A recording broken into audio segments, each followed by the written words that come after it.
Tired of crickets chirping on your Shopify store and want to turn those visitors into paying customers? Let's dive straight into installing Trustpilot, your secret weapon for turning happy customers into powerful brand advocates. It's simpler than you think. First, head over to your Shopify admin dashboard and click on the App section. Then select the Shopify App Store. In the App Store search bar, type in Trustpilot. You'll see the Trustpilot Reviews app pop up. It's the one with the Trustpilot logo, of course. Click on the Trustpilot Reviews app and then hit that install button. Shopify will ask you to grant Trustpilot access to your store. So review the permissions and click Install App. Now, you'll be redirected to Trustpilot's setup wizard. If you already have a Trustpilot business account, go ahead and connect it. If not, don't worry.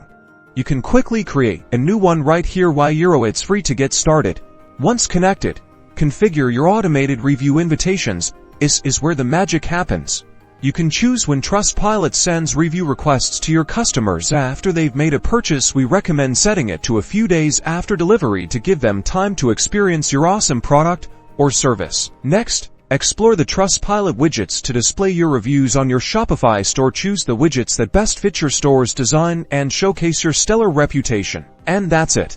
By integrating Trustpilot, you're now leveraging the power of social proof to build trust and increase sales. Get ready to watch your conversion rates soar as potential customers see what others are saying about your incredible brand. Happy selling!